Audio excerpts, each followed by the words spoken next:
Hi, folks. Today I wanted to talk about the concept of loving kindness or compassion as it has been developed in Buddhism. Now, when I speak about Buddhism, I'm using it in a very generic sense. I am not an expert on Buddhism. I am not a Buddhist.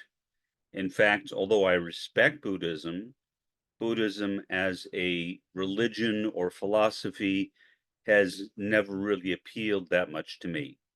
Not to say I dislike it or that I disrespect people who are Buddhists, but personally, I have not found Buddhism to be appealing. It just doesn't do anything for me. It seems to me uh, to lack something that I'm looking for whenever I've studied it. I have a friend who was a Buddhist back in the 1960s, and he and I have discussed it extensively. Interestingly, at the same time, so it's funny, at the same time as he was a Buddhist, he was an adherent of Ayn Rand's objectivism. And if I could ever think of two things that seem more contrary to each other, it is those two things. And I mentioned that to him. Obviously, I won't reveal the identity of the individual, but it just struck me as humorous. And it also struck the other person as being humorous. He said that after he thought the thing through and realized the incompatibility of compassion with selfishness, which is what objectivism basically is, that he abandoned objectivism and then became a Buddhist. He is no longer a Buddhist either, but he was for a time back in the 1960s. In any event, the concept of loving kindness or compassion. In the original Pali, the word is Metta. In Sanskrit, it is Maitre. I may not be pronouncing those words correctly, so if any of you are listening and you are either Pali or Sanskrit scholars, forgive my mispronunciation. I am doing the best I can with it. But I've always found those concepts to be very important. Even though I'm not attracted to Buddhism itself as a religion or a philosophy, compassion, well, I mean, how could someone not be attracted to compassion? Well, I suppose if somebody is a tyrant, or somebody is sadistic, or somebody is a sociopath or psychopath or whatever, that person might not be attracted to it. But I think most people would find compassion or loving kindness to be a desirable quality to cultivate. I know that I always have, and it's independent of Buddhism for me. I don't try to cultivate it because of the fact that it is an important component to Buddhism, just because I think it's good to be compassionate. It's good to have loving kindness. Why not? So, in formulating an approach to Maoism-Third Worldism, which is basically what I've been doing over the last couple of months in making these podcasts, I think that compassion or loving kindness is perhaps the most important quality to have. And it is very much in keeping with the critical realism, especially the philosophy of meta reality developed by Roy Bhaskar. In fact, Roy discusses the Buddhist concept of compassion or loving kindness. He regards that as an important feature or element of meta reality. And so I do too.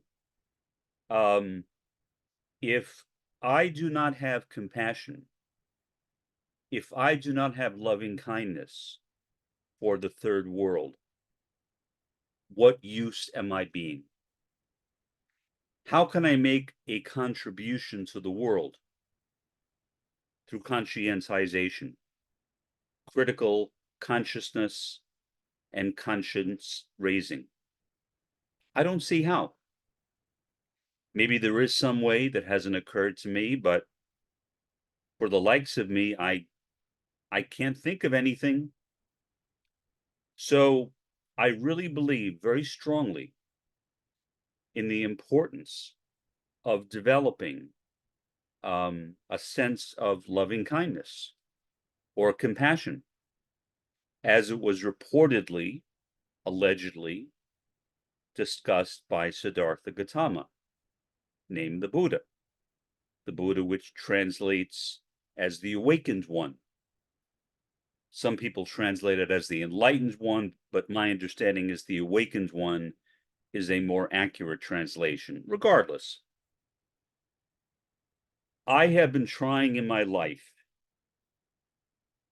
for the last 20 years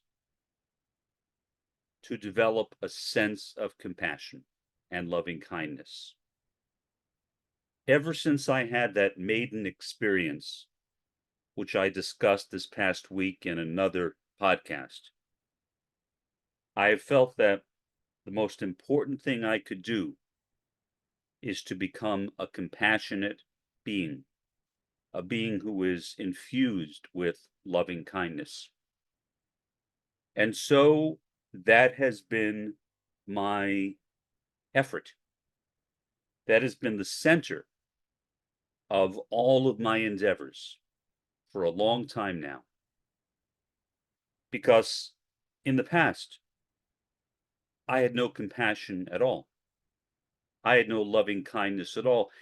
I wonder sometimes how in the world I was a communist since 12 without having a sense of compassion or loving kindness. But I don't wonder too long. As I have said here before, autistics generally, not universally, but generally, a very strong sense of justice. So my attraction to communism was based upon my reaction to all the injustices that play out in the world today. And when I look at the world, when I look at Palestine or whatever, when I look at Mexico with the cartels, anywhere I look, including here in the first world, including here in the US, it's not limited to the third world, but it's more pronounced, certainly in the third world. I see tremendous injustice.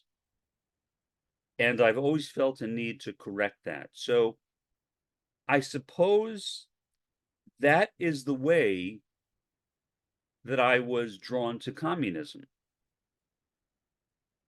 A desire to correct the injustices that exist in the world today, that I have observed throughout my life all around me, that as an autistic, I observed directed directly at me. The common experience of autistics who are frequently bullied and abused by other students. In my case, physically abused by my father, emotionally abused by my psychiatrist. So my childhood was not pleasant. And that gave me a sense of the importance of justice. But justice, as I now see it, is not enough. It's important. I'm not discounting its importance. I would even say justice is perhaps the most important quality that we can have as human beings. If we don't have a sense of justice, then we don't have a sense of what is right and wrong. But what motivates me to be just now? I'm not talking about 20 years ago or when I was a little kid. It is that sense of loving kindness or compassion. which is celebrated in Buddhism. As far as I know, and I could be wrong about this, again, I am not a scholar of Buddhism, in all sects of Buddhism, in all schools of Buddhism, I don't believe that there is a single school of Buddhism which does not place an emphasis on loving kindness or compassion. So that is the quality that I have been focused on developing introspectively. I look at my own life and I genuinely feel, and I'm not saying this to impress anyone, I'm really not. I don't feel as though I am sufficiently compassionate. Am I compassionate? Yes. Am I sufficiently compassionate? I don't think so. I really don't think so. Maybe I am being too hard on myself. When I've said this to people, that's what they have said to me. But really, I don't think so. Why? Well, because I don't think that we as human beings can ever be too compassionate, that we can ever have too much loving kindness. What is the importance of living if we don't care about others? I will say forthrightly, and I mean this from the bottom of my heart, it may sound odd, I literally could care less about myself. That is true. I don't care about myself. I don't care about my present or my future. I don't care about what happens to me. It bothers me that I am nouveau riche, that I am a multimillionaire. Why? Because I don't deserve it. I genuinely do not deserve it. And again, I'm not saying that out of self-pity. I'm not. I'm saying that out of a sense of, I guess, searching my own self, examining my life. I can think of so many people who merit the money I have much more than I do. I really don't deserve it. Somebody else should have it. But I have it. And to say I'm just going to give it away, well, how would I know who to give it away to? How do I know that the person I give it to would be responsible with it and not simply spend it like there is no tomorrow? So I feel like, in a sense, that I am literally cursed with having the money I have. I know I don't deserve it. I know I don't deserve it. I'm not saying I think. I know I don't deserve it. If there is anybody in this world that does not deserve to be wealthy, it is me.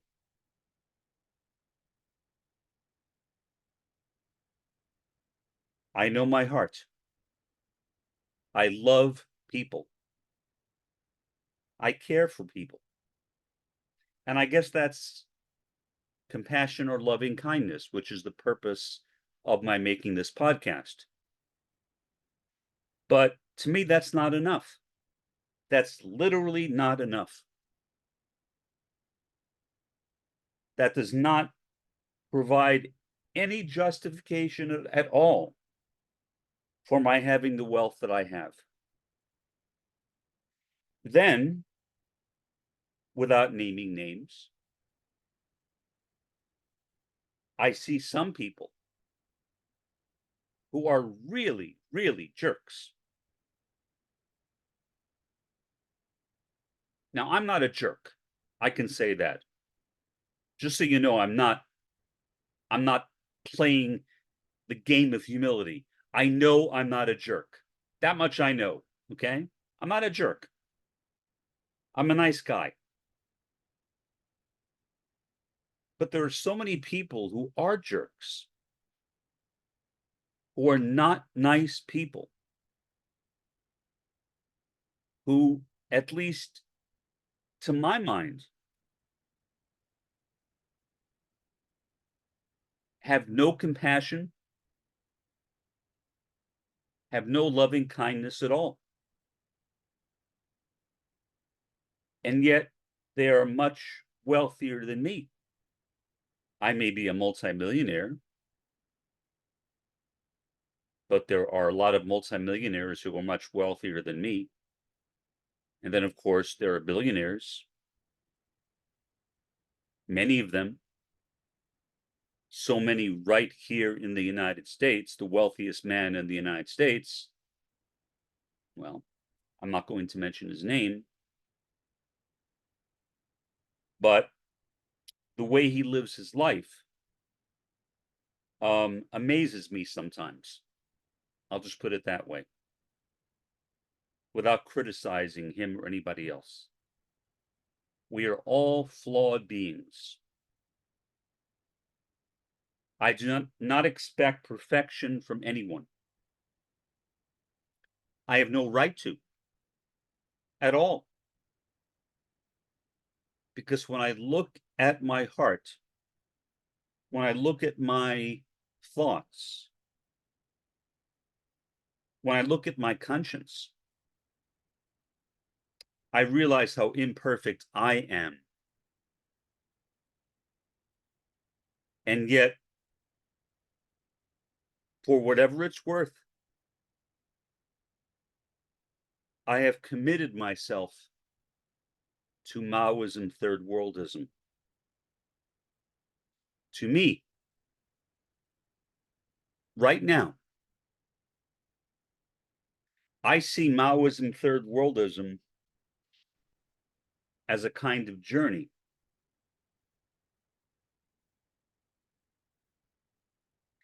In a sense, I just began that journey in June.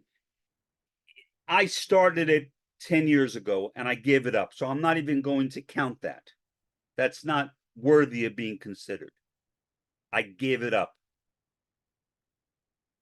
I embraced it and then rejected it. To me, I rejected compassion and loving kindness. But I'm not rejecting it now. I have a sense of what it is that I need to do in this world. And a big part of it is conscientization. To me, that has multiple dimensions. One of them is making these podcasts. Another is my work in anti-fat, which in my case mostly involves fighting the horrendous corruption, which exists here in the Rio Grande Valley of Texas, where the major victims are poor Mexican Americans, people who should be treasured and loved, people who should be welcomed into our hearts and our homes. They are the ones who are treated worst by this corruption that I see in this area. Most of the Mexican Americans I have met in this area have a great deal of loving kindness and compassion, the average person. Unfortunately, there are some people here, some are Mexican American, some are Anglos, who have no compassion, no loving kindness at all, at least not that I can tell. And they oppress and they abuse these people.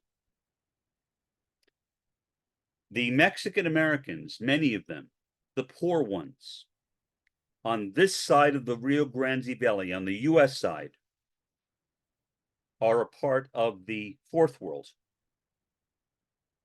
They are the oppressed. They are the marginalized. They are the othered. They are the people who were denied the basics of human dignity. When you cross over onto the Mexican side of the Rio Grande Valley, it's even worse. Many of the people there, and I have met many Mexicans when they traveled over here. I've talked with them.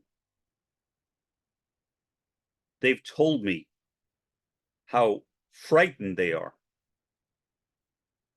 because their lives are always in jeopardy because of the cartels. They literally have no peace. They receive no dignity, no respect, nothing. So they are both in the third world and in the fourth world. Double oppression, double domination. And what can I do about it? Not a whole lot. So basically, even though I honestly, and I'm not trying to impress anyone at all. I'm not saying this to get applause at all. I am being totally sincere and honest. I know how much more compassionate I need to be, or how much more loving kindness I need to develop. And then I look at myself in the mirror every day, multiple times a day, and I simply don't see it, or I don't see enough of it. I'm not saying I'm a bad person. I'm not a bad person. I'm a nice guy. Most people who know me think I'm a nice guy. Most.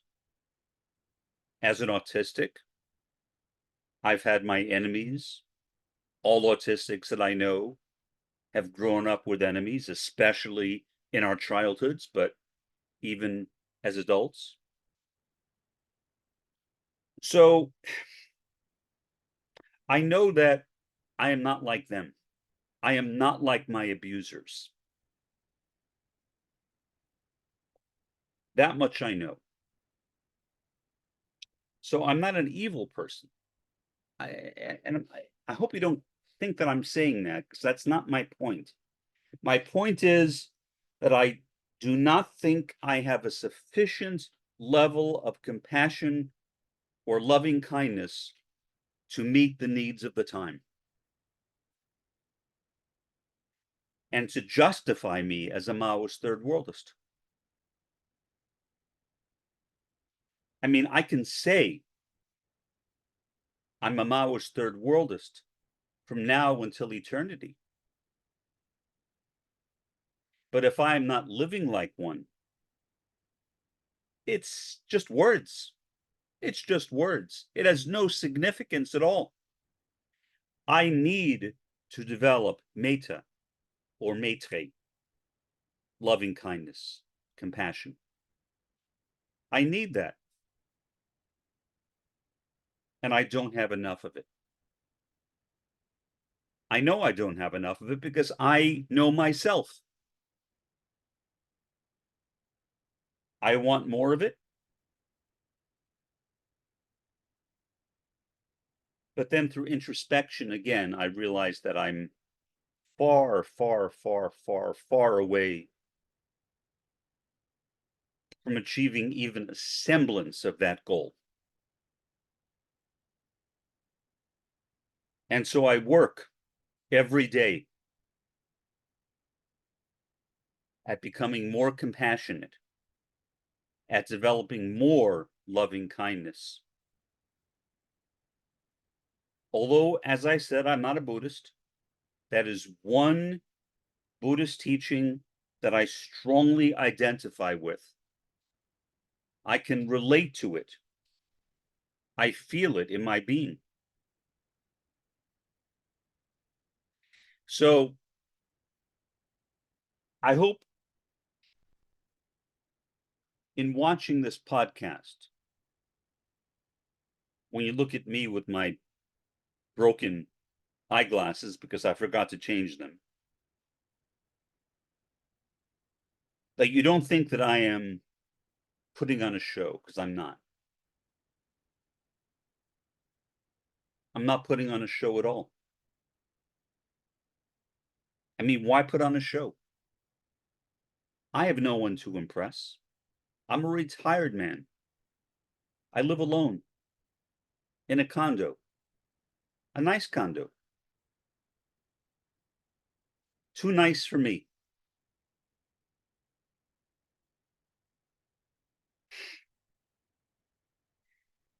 But at the same time, I realize how much more work, how much more effort I need to put into my life that I have not put into it yet. And so, again, I would encourage all of my viewers not to become Maoist third worlders. I have no right to say that. That's not my prerogative, but to consider it, to at least consider it. Because Maoism-Third Worldism, to me, is literally the most compassionate tendency in communism, because it puts the third world at the center, the other, the marginalized, not people like me who don't matter, especially me who doesn't matter. This has been Mark by Mark A. Foster, Ph.D. Have a pleasant day and an even better day tomorrow.